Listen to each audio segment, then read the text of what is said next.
அனைவருக்கும் உயிரோடை தமிழ் ILC தமிழ் உயிரோடை தமிழில் அன்பர்களே உலக நகர்கள் நிகழ்ச்சியில் இணைந்திருக்கிறீர்கள். உலக நகர்கள் நிகழ்ச்சியில் பிரித்தானியாவிலிருந்து போரியல் ஆய்வாளர் அரசு அவர்கள் இணைக்கின்றார். வணக்கம் அரசு அவர்களே. வணக்கம் ராஜானே. அனைத்துலக உயிரோடை தமிழ் உறவுகளுக்கு அன்பு வணக்கம். உங்களுக்கும் அன்பர்கள் சார்பாக வணக்கத்தை கூறிக்கொண்டு நாங்கள் தொடர்ச்சியாக ஈரான், இஸ்ரேல், அமெரிக்காவுக்கு இடையிலான போர் தொடர்பான விடயங்களை பார்த்துக் கொண்டு வருகின்றோம். இன்று 4ஆம் நாள் தொடர்ந்து கொண்டிருக்கின்றது. வருகின்ற செய்திகளை பார்க்கும் பொழுது ரியாட் தூதுவரம் மீது தாக்குதல் நடைபெற்றிருப்பதாக செய்திகள் வருகின்றது. அது மட்டுமில்லாமல் ஹோமோஸ் கால்வாயை மூடியிருப்பதாக கூட செய்திகள் வருகின்றது. தொடர்ந்து நிறைய செய்திகள் வந்து கொண்டிருக்கின்றது. தாக்குதல் நடந்து கொண்டிருக்கின்றது.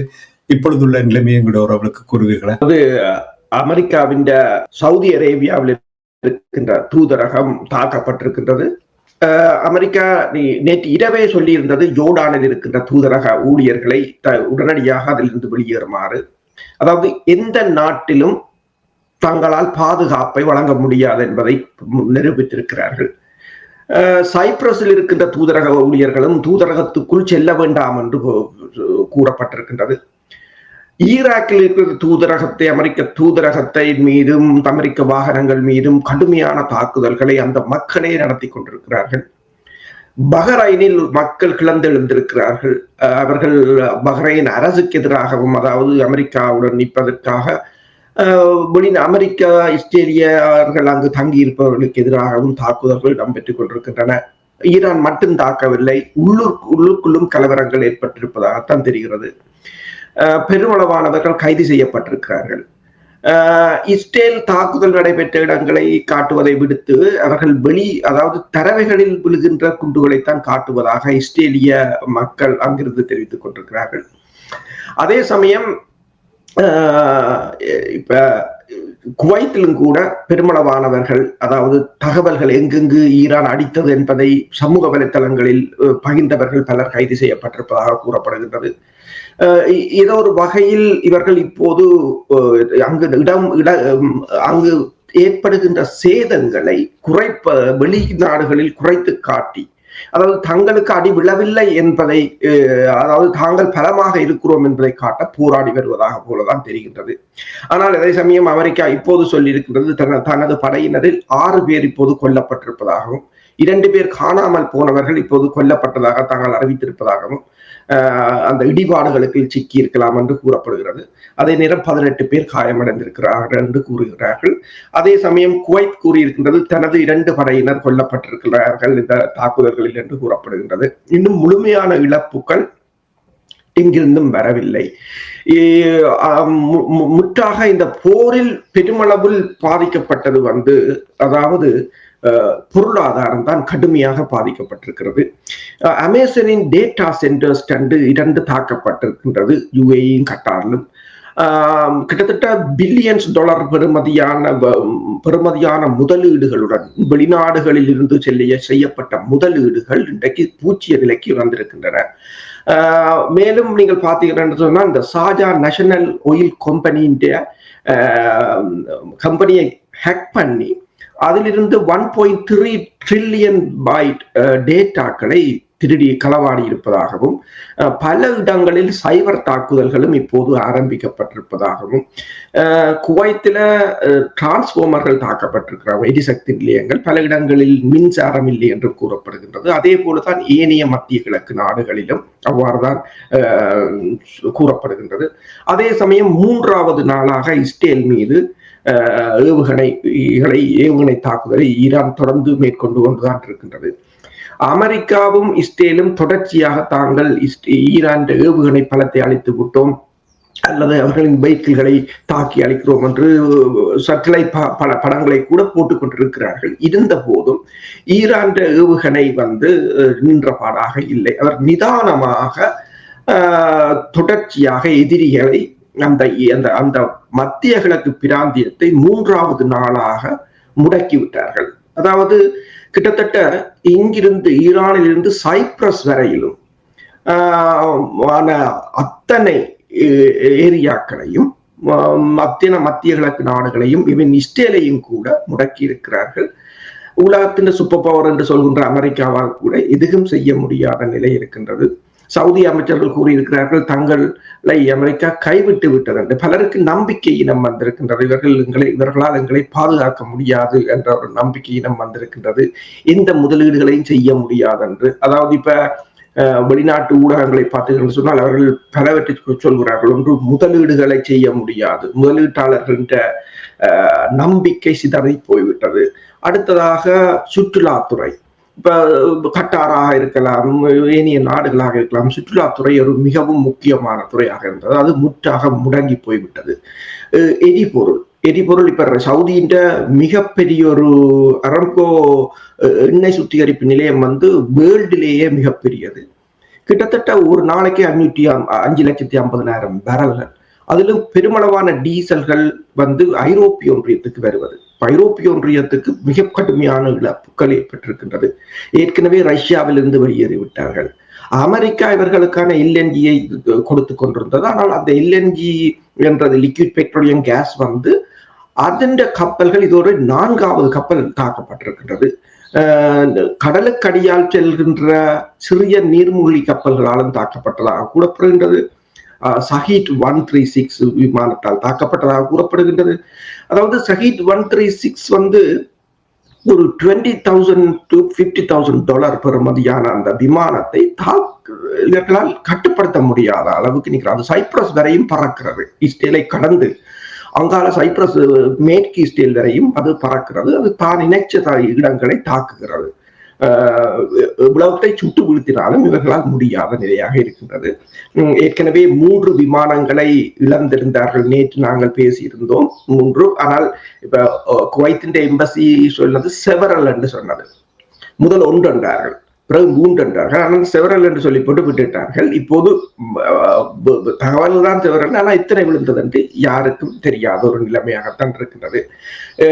நாங்கள் கதைத்துக் கொண்டிருக்கிற நேரத்துக்கு சற்று நேரம் முன்னரும் பஹ்ரைன்ல இருக்கின்ற, மற்றது சவுதியில இருக்கின்ற, கட்டார்ல இருக்கின்ற அமெரிக்க தளங்கள் தொடர்ச்சியாக தாக்கப்பட்டு கொண்டிருக்கின்றன. அந்த தளங்களை முற்றாக அழிக்கிற ஒரு நடவடிக்கையாகத்தான் இருக்கின்றது. அதாவது தனது தளங்களையே அமெரிக்கா பாதுகாக்க முடியவில்லை என்றது உலகத்தில் இருக்கிற அத்தனை மீடியாக்களிலும் திரும்ப திரும்ப திரும்ப திரும்ப காட்டப்பட்டு கொண்டிருக்கின்றது. அதாவது ஒரு உலகத்தின் சூப்பர் பவர் என்று சொல்கிறது. அதை 3 நாட்களாக சேலஞ்ச் பண்ணி கொண்டிருக்கிறது ஈரான். அதுவும் ஈரான் 49 தளபதிகளை இழந்த பிற்பாடும் அந்த நாடு தனது அந்த நடவடிக்கையில் எந்த அசுமாத்தமும் இல்லாமல் அவர்கள் திட்டத்தை அப்படியே நகர்த்தி கொண்டு போகிறார்கள். அதை நான் கூறவில்லை, பலரும் அதைத்தான் கூறுகிறார்கள். 2 பேர் டக்க கால்சன் கூறும்போது 49 தலைவர்களை இழந்தார்கள். ஆனால் திட்டமிட்டபடி அவர்கள் ஏற்கனவே பிளான் பண்ணி வைத்திருந்தார்கள் போல் தான் தெரிகின்றது. இவ்வாறு நடந்தால் நாங்கள் இவ்வாறு அடுத்த கட்டத்தை கொண்டு நகர்த்த வேண்டும் என்பதை திட்டமிட்டு வைத்ததாகத்தான் கூறப்படுகின்றது. மீண்டும் இப்போது ஐக்கிய நாடுகள் சபையின் பாதுகாப்பு சபை கூடியிருக்கின்றது. அதற்கு உங்களுக்கு தெரியும், இப்ப யார் தலைவர்? இப்போ அமெரிக்கா தலைமை பொறுப்பை எடுத்திருக்கின்றது. அதுக்கு தலைவராக அமெரிக்க அதிபர் டொனால்ட் ட்ரம்பின் மனைவி மெலனி ட்ரம்ப் தான் இப்போது அதுக்கு தலைமை தாங்குவதாக இருக்கின்றது. அதை சில பேர் ஐக்கிய நாடுகள் சபையின் சர்க்கஸ் கூடாரம் என்று கூட சிலர் சமூக வலைத்தளங்களில் எழுதியிருக்கிறார்கள். ஈராக்கில் இருக்கின்ற ஏர்பில் தளம் அது முற்றாக கிட்டத்தட்ட 70 ஏவுகணைகளால் தாக்கி இருக்கிறார்கள். ஈரான் இப்போது ஒன்றை சொல்கிறது, மத்திய கிழக்கில் அமெரிக்க தளங்கள் இருக்கக்கூடாது என்பதை அவர்கள் நான் நினைக்கிறேன் இனி அடுத்த நிபந்தனையாக அதை தன் வைப்பார்கள் பேச்சுக்களில், முழுக்க அகற்றப்பட வேண்டும் என்று. பல இடங்களில் அகற்றப்பட்டிருக்கிறது தளங்கள். இப்போது என்னென்று சொன்னால் அமெரிக்காவின் கருத்துக்களை இப்ப மார்க்கோ ரூபியோ இப்ப திங்கட்கிழமை எல்லோரும் வெளியில் வந்து விட்டார்கள். திங்கட்கிழமை எல்லோரும் ஏதோ ஒரு வகையில் பத்திரிகையாளர்களை சந்திக்க வேண்டும். அப்ப ட்ரம்பை பொறுத்தவரையில் அவரின் முகபாவனையை போட்டிருந்தார்கள், நடந்து செல்வதை போட்டிருந்தார். ட்ரம்ப் ஏதோ ஒரு காரியத்தை செய்ய போகிறார் என்று கூட சிலர் எழுதியிருந்தார்கள். என்றால் அவருடைய முகபாவனைகள் எல்லாம் இவ்வளவு தூரத்துக்கு இருக்கிறது. மார்க்கோ ரூபியோ சொல்கிறார், நாங்கள் ஏன் அடித்தனாங்கள் என்று சொன்னால் இஸ்ரேல் அடிக்க போகுது என்று எங்களுக்கு தெரியும். எனவே இஸ்ரேல் அடித்தால் நீங்கள் திருப்பி அடிப்பீங்க. இப்ப நீங்கள் திருப்பி அடிக்காம இருக்கிறதுக்கு தான் நாங்கள் அடிக்கிறாங்க என்று சொல்லுறாங்க. அதாவது இப்ப அல் ஜசீரா கூட போட்டிருக்கிறது, காரணத்தை தேடுறாங்க, இல்லாத இதுல இருந்து தப்புறதுக்குரிய காரணத்தை தேடுகிறது போலதான் தெரிகின்றது. இப்ப சீனாவும் ரஷ்யாவும் ஈரானுக்கு ஆதரவாக அவர்களுடைய கருத்துக்களை பொறுத்தவரையிலும் மிகவும் தெளிவாக ஆதரவாக இருக்கிறார்கள். மற்றது ஒன்று தெரியும், இவ்வளவு தாக்குதல்களையும் கோஆர்டினேட் பண்ணி சேட்டலைட் இமேஜ் எடுத்து ஒவ்வொரு தளங்களையும், அதாவது மிகப்பெரிய நாடு சில இடங்களில் 1200 மைல்களுக்கு அங்கால இருக்கிற பிரதேசங்களையும் கூட அவர்கள் துல்லியமாக தாக்குகிறார்கள் என்று சொன்னால் இந்த நாடுகளின் சேட்டலைட் தொழில்நுட்ப உதவிகளுடன் தான் அவர்கள் அதை செய்கிறார்கள். சிலவற்றை அவர்கள் வெளியில் சொல்வதில்லை. ஈரானால் தனிய அமெரிக்காவையும் முழு மத்திய கிழக்கு நாடுகளையும் அமெரிக்காவையும் இஸ்ரேலையும் எதிர்த்து ஈரானால் தனிய நிற்க முடியும் என்று யாரும் நம்ப மாட்டார்கள். இது அமெரிக்காவுக்கும் தெரியும்.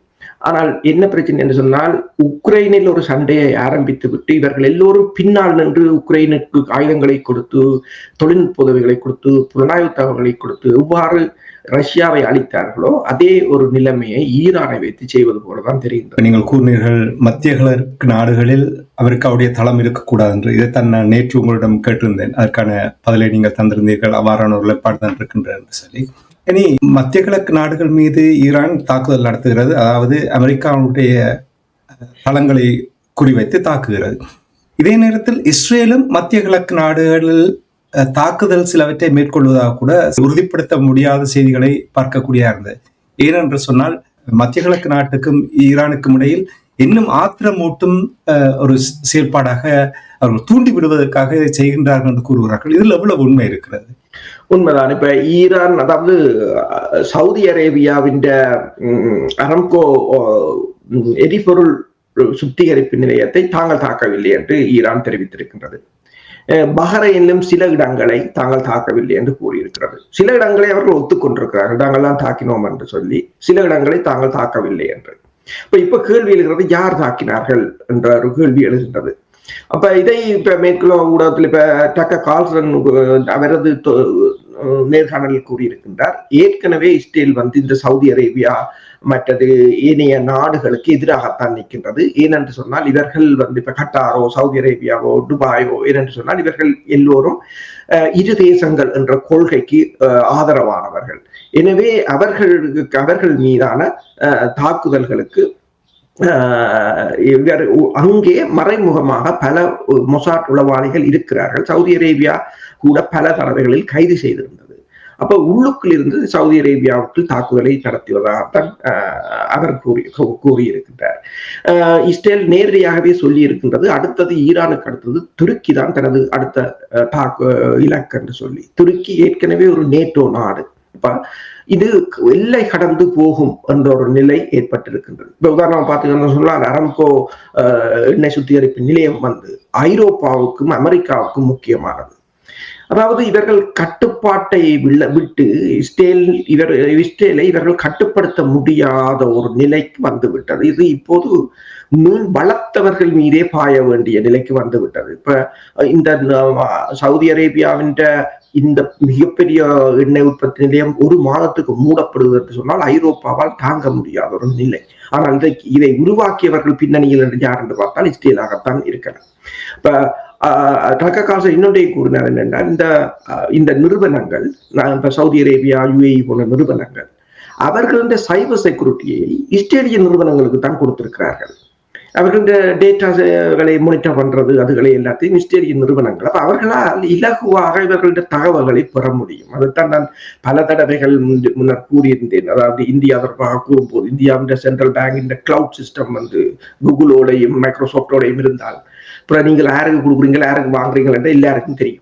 அப்ப உங்களோட மத்திய அவங்க இருக்க பிறகு உங்களோட பொருளாதாரத்துல அவனுக்கு தெரியும். நீங்கள் ஐயாட்ட என்ன வாங்கல என்று சொன்னாலும் நீங்கள் எங்க வாங்கி இருக்கிறீங்கன்னு எல்லாம் தெரியும். அதே மாதிரிதான் அவர் கூறுகிறார், இவர்கள்ட்ட சைபர் செக்யூரிட்டியாக இருக்கலாம், பெருமளவான இந்த டேட்டா சென்டர்களாக இதெல்லாம் இஸ்ரேல் கம்பெனிகள் என்று சொன்னால், இஸ்ரேலிய கம்பெனிகள் எல்லாரும் ராணுவத்திலிருந்து ரிட்டையர் பண்ணினா மொசாட் உளவாளிகள் நாங்கள் கம்பெனிகளையே வைத்திருப்பவர்கள். அப்ப அவர்களுக்கு டுவல் பர்பஸ் தான் இருக்கும். அப்போ ஒன்று பிசினஸ் கம்பெனியை நடத்துவாங்க, அடுத்தது இன்ஃபர்மேஷன் இஸ்ரேலுக்கு போய்கொண்டிருக்கும், தகவலா போய்கொண்டிருக்கும். அதனால் தான் இஸ்ரேல் இந்த உலக காலம் சபை பண்ணக்கூடிய இருக்கு. ஒவ்வொரு மக்களும் அங்கு இராணுவமாகத்தான் இருக்கிறார்கள். அப்ப இப்போ மிகப்பெரிய சிக்கல் என்னன்னு சொன்னால் மத்திய கிழக்குல யாரை அடிக்கிறார்கள் என்ற தெரியாத ஒரு நிலையாக இருக்கின்றது. அப்ப இது அதாவது கட்டுப்படுத்த முடியாத நிலையாகவும் இருக்கின்றது. இப்ப அமெரிக்க தூதரகங்கள் ஒன்றும் இயங்க முடியாத நிலையாக இருக்கின்றது. அமெரிக்க தூதரகங்களில் இருக்க முடியாத நிலை. இப்ப ஈரான் வெளிவார அமைச்சர் ஒன்றை கூறியிருக்கின்றார்.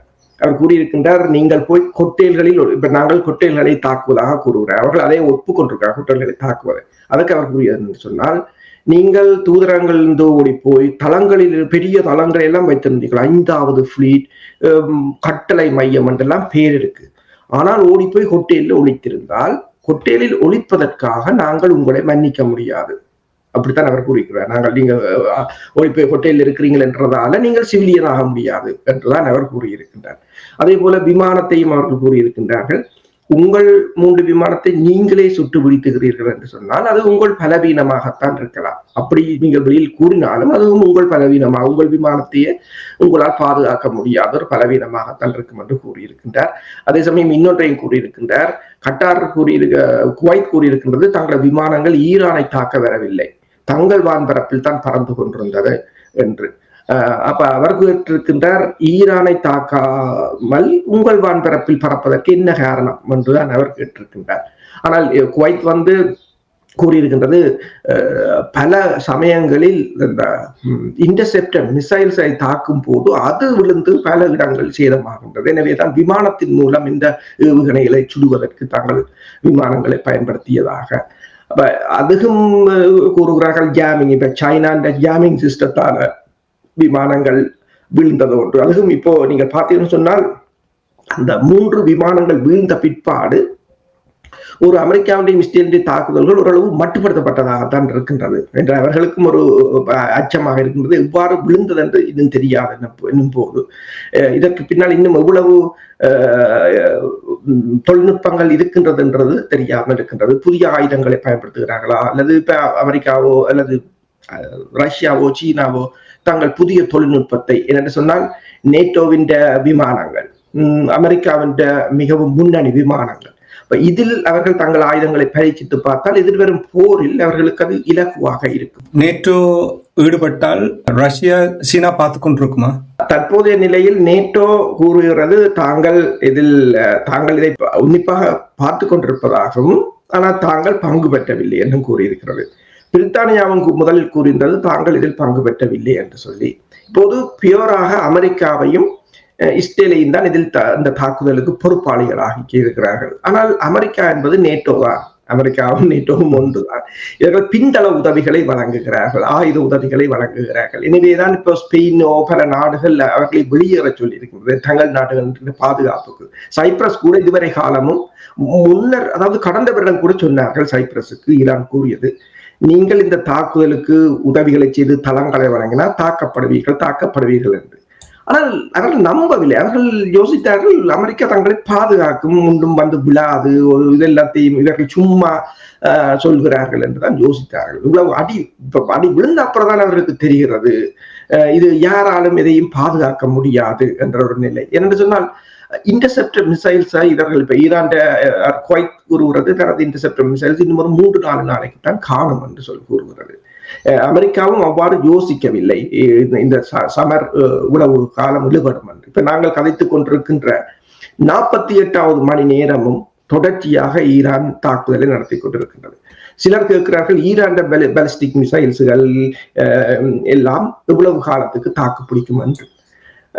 நான் இதைத்தான் முன்ன 2 தடவைகள் இது இங்கே கூறியிருந்தேன். ரஷ்யாவுக்கே போன வருடம் 53,000 விமானங்களை கொடுத்தவர்கள்.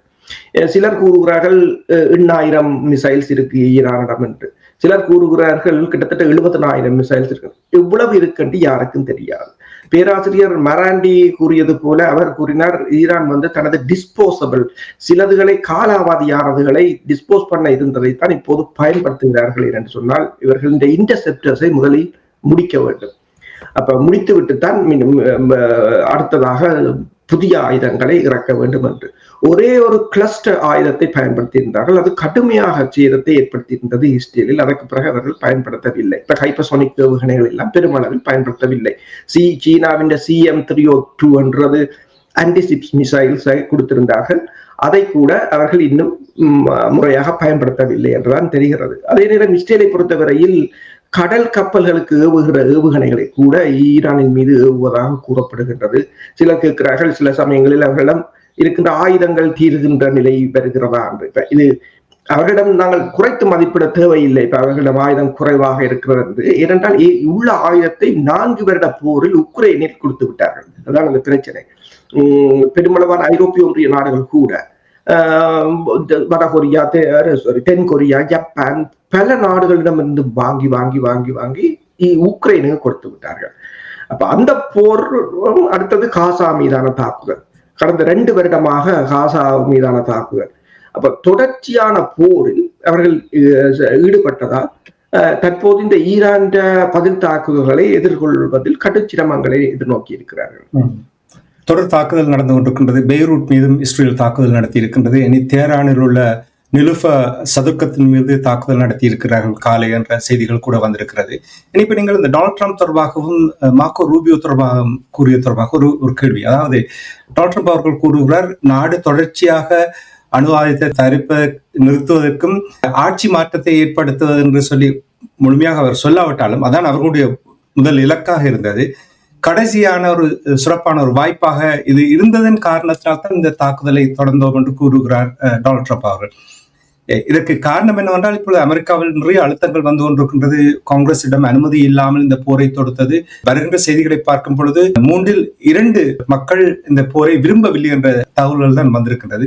இனி மார்க்கோ ரூபியோ அவர்கள் கூறிய விடயத்தை நீங்கள் புரிந்து கொண்டீர்கள். அதாவது ஒரு ஊடகவியலாளர் அங்கே கேள்வி எழுப்பியிருந்தார். நீங்கள் சொன்னீர்கள் இமினன்ட் த்ரெட், அதாவது உடனடி அமெரிக்காவுக்கு எதிராக தாக்குதல் நடத்தலாம் என்ற அந்த செய்தியின் ஊடாகத்தான் இந்த தாக்குதலை நடத்தினீர்கள் என்று கேட்ட பொழுது அதற்கு என்ன பதில் என்று கேட்கும் பொழுது அதை சுழற்சி வளைச்சி அவர் சொன்னார், பாத்தீங்களா ஒவ்வளவு காலமாக நாங்கள் இவர்களுக்கு தடையை போட்டிருந்தோம், இவ்வளவு தடைகளை போட்டிருந்த பொழுதும் கூட இவ்வளவு ஆயுதங்களை தயாரித்திருக்கிறார்கள் என்றால் தடைகள் இல்லாட்டிக்கு இப்பொழுது நிலைமை எப்படி இருக்கும் என்று கூறுகிறார். நியாயப்படுத்துவது சரியாக இருக்கிறதா? அதைத்தான் அல் ஜசீரா கூட போட்டிருக்கிறது. அவர்களுக்கு நியாயப்படுத்த முடியாத நிலையில் முடித்துக் கொண்டிருக்கிறார்கள். ஏனென்றால் அவர்கள் திங்கட்கிழமை தாங்கள் ஊடகவியலாளர்களை சந்திக்க வேண்டிய நிலை வரும் என்று கூட எதிர்பார்க்கவில்லை. ஞாயிற்றுக்கிழமையோட எல்லாம் முடிஞ்சுவிடும். அந்த வெனிசுலா மாதிரி தான் யோசித்தார்கள். நாங்கள் அப்போவே பல தடவைகள் இந்த நேர்காணலில் கூடவோ அல்லது எனது பத்தி எழுத்துகளில் இலக்கு பத்திரிகைகள் வருகின்ற கட்டுரைகளில் கூடவோ நாங்கள் பல தடவைகள் கூறியிருந்தோம், ஈரான் வெனிசுலா இல்லை என்று. பல ஆய்வாளர்களும், நாங்கள் மட்டுமில்லை, பல மேற்குலக ஆய்வாளர்களும் கூறியிருந்தார்கள் ஈரான் வெனிசுலா இல்லை என்று. இப்போது கூறுகிறார்கள் அமெரிக்கா இதை அதாவது அண்டர் எஸ்டிமேட் பண்ணிவிட்டது என்று. இப்ப நீங்கள் கூறியது போல மார்க்கோ ரூபியோ கூறுகிறார், நாங்கள் இவ்வளவு தடையை போட்டும் இவ்வளவு ஆயுதங்களை அவர்கள் வைத்திருக்கிறார்கள் என்று கூறியிருக்கிறார்கள். அதாவது கிட்டத்தட்ட 40 வருடமாக இந்த போரை ஈரான் எதிர்பார்த்திருந்ததாக ஈரான் கூறுகின்றது. என்னென்று சொன்னால் அவர்கள் தொடர்ச்சியாக தாக்குதலுக்கு உள்ளாகி கொண்டிருக்கிறார்கள். சீனா ஒரு வரியில் அந்த இதை தெளிவாக சொல்லிவிட்டு போய்விட்டது. சீனா சொன்னது, ஈரான் தனது இறமையை பாதுகாப்பதற்கு பதில் தாக்குதல் நடத்துவதற்கு சகல உரிமைகளும் ஈரானுக்கு உண்டு. ஐக்கிய நாடுகள் சபையின் விதிகளை நீங்கள் தூக்கி பார்த்தாலும் அதுவும் அதைத்தான் சொல்கின்றது. 7000 மைலுக்கு அங்கால இருக்கிற அமெரிக்காவின் பாதுகாப்புக்கு ஈரான் அச்சுறுத்தல் என்று சொன்னால், ஈரானிலிருந்து 300 கிலோமீட்டர் தூரத்தில் இருக்கின்ற அமெரிக்க தளம் ஈரானுக்கும் பாதுகாப்பு அச்சுறுத்தல் தான். அதை விட பெருமளவான பாதுகாப்பு அச்சுறுத்தல் தான். நீங்கள் கூறியது போல டொனால்ட் ட்ரம்ப் இருக்கலாம், மார்க்கோ ரூபியோ இருக்கலாம், அவர்கள் கூறுகின்ற இப்போது காரணங்கள் அவர்களுக்கு காரணம் தெரியாத ஒரு நிலையாகத்தான் இருக்கின்றது. இன்னென்று தன்னை நியாயப்படுத்துவது என்று சொல்லி இப்ப பில் கிளின்டன் கூறியது போல அமெரிக்கா அதிபர் இப்போ இறந்த இந்த 6 அமெரிக்க படையினரின் குடும்பங்களுக்கும் பதில் சொல்லத்தான் வேண்டும். ஏன் அவர்கள் போனார்கள், ஏன் அவர்கள் அங்கு இறந்தார்கள், உங்களிடம் என்ன ஸ்ட்ராட்டஜி இருக்கிறது, சரி உங்களுடைய நட்பு நாடுகளை நீங்கள் காப்பாற்ற முதல் ஸ்ட்ராட்டஜி வகுத்தீர்களா, சரி அந்த நாடுகளுக்கு சொன்னீர்களா நீங்கள் ஆயத்தமாக இருக்க வேண்டும் என்று. எந்த ப்ரிப்பரேஷனும் இல்லை. படை தளபதிகளை கூட நீங்கள் கலந்தாலோசிக்கவில்லை. 330 மில்லியன் மக்கள், அமெரிக்க மக்களையும் ஒருவரின் முடிவால கொண்டு போய் அந்தரத்துல நிறுத்தி இருக்கிறீர்கள். அது மட்டுமல்ல, உலகத்தின் பொருளாதாரத்தையும் சீரழித்திருக்கிறீர்கள். இப்ப இது முடிஞ்சது என்று சொன்னால், முடிந்தாலும் இந்த சண்டை நாளைக்கு முடியுது என்று வையுங்கோ, நாளைக்கு முடிஞ்சாலும் இந்த பொருளாதாரத்தால் இவர்கள் இப்போதைக்கு மீள முடியாத ஒரு நிலையாகத்தான் இருக்கு. முதலீட்டாளர்கள் இனிமேல் யாரும் அங்கு போய் வாங்க போவதும் இல்லை, யாரும் அங்கு முதலீடு செய்யவும் மாட்டார்கள் என்று சொன்னால் ஈரான் பலம் இருக்கின்றது. அப்ப ஈரானை முற்றாக துடைத்தளிக்க வேண்டும். ஆனால் துடைத்தளிப்பதற்குரிய பலம் இவர்களிடம் இல்லை. அதை ரஷ்யாவோ சீனாவோ அனுமதிக்காது. இப்ப நீங்கள் கூறியது போல ஹார்முஸ் வளைவு சந்தி கிட்டத்தட்ட 85% போக்குவரத்து முடக்கப்பட்டிருக்கிறது. சில தகவல்கள் கூறுகிறது சீனாவின்றையும் ரஷ்யாவின்றையும் கப்பல்களை மட்டும் அனுமதிக்கிறார்கள் என்று சொல்லி. ஏனென்று சொன்னால் நீங்கள் பார்க்கலாம், தெரிந்தெடுத்து அமெரிக்காவின் எல்என்ஜிய மற்றது யூகே கப்பல்களை தாக்கிக் கொண்டிருக்கிறார்கள். இப்ப இந்த கப்பல்களுக்கு இனிமேல் இதுவரை காலமும் அமெரிக்க ரஷ்ய கப்பல், சீனாவின் ரஷ்ய கப்பல்களுக்கு தான் இன்சூரன்ஸ் அதிகம். இனிமேல் அமெரிக்க கப்பல்களுக்கு இன்சூரன்ஸ் அதிகம். அந்த கடன் நிலைமை கடாரன்னு மாறிவிட்டது. 180 வகையால அப்படியே மாறிவிட்டது, தலகீழாக மாறிவிட்டது. அப்ப இவ்வாறான நிலையில் இப்ப அமெரிக்காவை பொறுத்தவரையில் நீங்கள் அந்த அவர்களின் உடல் மொழியாக இருக்கிற அவர்களின் கருத்துக்களை நீங்கள் பார்த்தால் அவர்கள் என்ன சொல்கிறார்கள் என்று சொன்னால் இதிலிருந்து எவ்வாறு தப்புவது. நீங்கள் கூறினீர்கள் போருக்கு சென்றார்கள், எந்த ஒரு திட்டமும் இல்லாமல் போருக்கு சென்றார்கள் என்று சொல்லி. இப்பொழுது அவர்கள் அந்த போரினுடைய வலியை உணர்வது போல் தெரிகின்றது. குறைஞ்சபட்சம் இந்த போரிலிருந்து எப்படி வெளியே வரப்போகின்றோம் என்று ஏதாவது திட்டம் இருக்கிறார்? எக்ஸிட் பிளான் என்று சொல்வார்கள், ஏதாவது வழி இருக்கிறதா?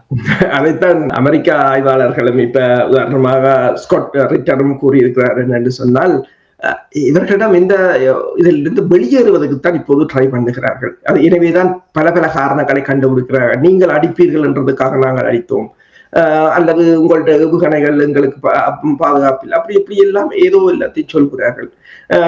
சில சமயங்களில் மாறியும் சொல்கிறார்கள், நாங்கள் ஈரான் தலைமை பீடத்தை அழைத்து விட்டோம் என்று. இப்ப பெஞ்சமின் நெத்தன்யாஹூ சொல்கிறார், தான் 40 வருடமாக தன் கனவை நிறைவேற்றி விட்டேன் என்று. அந்த 86 வயது ஆயத்துல்லா ஹமேனியை படுகொலை செய்ததற்கு. ஆனால் அதனால் ஏற்பட்ட சேதம், ராஜதந்திர இழப்பு, பொருளாதார இழப்பு, அரசியல் இழப்புகளை பற்றி யோசிக்கவில்லை. அது மட்டுமல்லாது அவரின் கருத்து என்னென்றால் அடுத்த அக்டோபர் மாதம் வரப்போன்ற தேர்தலில் தான் வெற்றியிட்ட வேண்டும், அதுக்கு ஏதாவது ஒன்றை செய்ய யோசிக்கின்றார். ஆனால் பலமாக அடித்துக் கொண்டிருக்கிறது ஈரான் இஸ்ரேல் எல்லா நகரங்களையும். இது அவர்களுக்கு தலைகீழான ஒரு மாற்றத்தை தான் கொண்டு வந்திருக்கின்றது. அப்ப நீங்கள் கூறியது போல இப்போது இந்த போரிலிருந்து எவ்வாறு வெளியேறுவது, அது ஒரு புரியாத புதிராக இருக்கின்றது. என்னென்று சொன்னால், இந்த போரை இப்படியே நிறுத்தினால் ஈரான் தான் வென்றது. நீங்கள் 40 பேரை கொன்றீங்களோ 49 பேரை கொன்றீர்களோ அது வேறு விடயம். என்னென்று சொன்னால், இதைத்தான் பல வரவேல் ஒரு தலைவர் சாகலாம், ஆனால் நான் சாகலாம், நாம் சாகக்கூடாது என்ற துணி. இது நாங்கள் ஈழத்தமிழர்கள் பெருமாக பயன்படுத்தி இருந்தோம், இப்போது மறந்து விட்டோம்.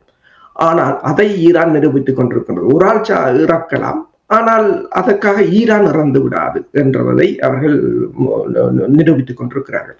இந்த போர் ஆரம்பித்த போது ரஷ்யாவின் பாதுகாப்பு ஆலோசனை குழுவின் பிரதி தலைவர், பாதுகாப்பு சபையின் பிரதி தலைவர் டிமிட்ரி மெட்வெடேவ் ஒன்றை கூறியிருந்தார். அமெரிக்காவின் வயசு 249 வருடம், ஆனால் பெர்ஷியன் எம்பையர் கிட்டத்தட்ட 2500 வருடம் பழமையானது. பாப்பம் இதில் யாரை தோற்கடிக்கிறார்கள் என்றதை அவர் சொன்னார். பொறுமையாக நாங்கள் இருந்து பார்ப்போம். இந்த 36 மணி நேரத்தால் 36 மணி நேரம் அவங்களோட தலைமைப்பீடம் அழிஞ்சு விட்டது. அந்த நாடு முழுக்க தடையாக இருக்கின்றது. அந்த நாட்டை ஐசோலேட் பண்ணி வைத்திருக்கிறீர்கள். அந்த நாட்டை சுற்றி இருக்கின்ற அத்தனை நாடுகளையும் உங்கள் தளங்களை வைத்திருக்கிறீர்கள். இருந்தாலும் ஒரு நாட்டை எல்லோருமாக சேர்ந்து அடிக்கிறீர்கள். ஆனால் அந்த நாடு 15 நாடுகளை தாக்கி இருக்கிறது. 48 மணி நேரம் நின்று பிடித்து கொண்டிருக்கின்றது. நாங்கள் கலைத்துக் கொண்டிருக்கும் போது 48 மணி நேரம், 36 மணி நேரத்திலேயே நீங்கள் ஓய்ந்து போனீர்கள். 36 மணி நேரத்துக்கு பிறகு இப்ப மெல்ல மெல்ல கத்த தொடங்குறீர்கள். இதை இப்ப நிறுத்துவதோ இல்லையோ என்ற நிலைமை போர். இது ஒரு கிழமை, இப்ப ட்ரம்ப் கூறுகிறார் 4 கிழமை செல்லும் இந்த போர் என்று சொல்லி. ஓகே, ஆனால் ஒரு கிழமையே தாக்கு பிடிப்பதே மிக கடினம் போலதான் தெரிகின்றது. ஏனென்றால் இது நவீன உலகம். 2வது உலகப் போர் 3வது உலகப் போர் மாதிரி மக்கள் பான் ஒரு 100 கிராம் பிரெட் ஒரு கொஞ்சம் சீஸோட தாக்கு பிடிக்கிறாங்க. உலகம் போட்டுது. அவங்களெல்லாம் நவீன உலகங்கள். பிள்ளைகள் இப்ப எனது மகளை கூட வச்சு இளம் பிள்ளைகளை கேட்டால் கூட அவர்கள் நீங்கள் சொல்ற பொய்களை யாரும் நம்புவதில்லை இந்த காலத்தில். அதுதான் சொன்னார்கள், இது பெஞ்சமின் நெத்தன்யாவுக்கு கடைசி காலம். ஏனென்றால் அமெரிக்காவை இந்த போருக்கு இழுப்பதற்கு இதுதான் கடைசி சந்தர்ப்பம். இந்த அடுத்த அமெரிக்கான ஜெனரேஷன் உங்களை நம்பாது, உங்களுக்காக போர் செய்யாது அடுத்த அமெரிக்கான ஜெனரேஷன். அப்ப இந்த ஜெனரேஷனை நெத்தனியாகு பயன்படுத்தினால் சரியே தவிர இனி காலம் மாறிக்கொண்டு வந்து கொண்டிருக்கிறது. அதைத்தான் இந்த போர் இலகுவாக நிரூபித்துக் கொண்டிருக்கின்றது. நிச்சயமாக தொடர்ந்து இவர்கள் உலகத்தை ஏமாற்றிக் கொண்டிருக்க முடியாது என்பதை நிறைய தடவைகளை நிரூபித்து விட்டது.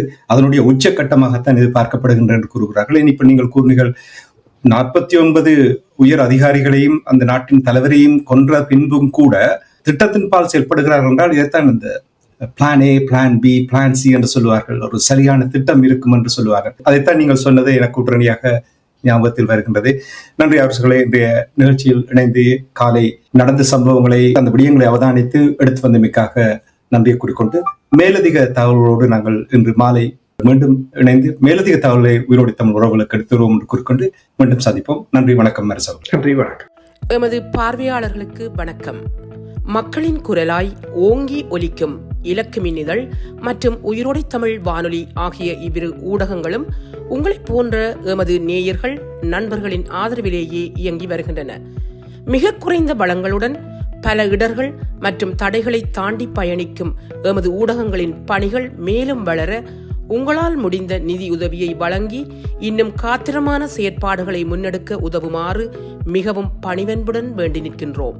உங்கள் பங்களிப்பு உங்களின் உரிமை குரலாய் ஓங்கி ஒலிக்கும். நன்றி.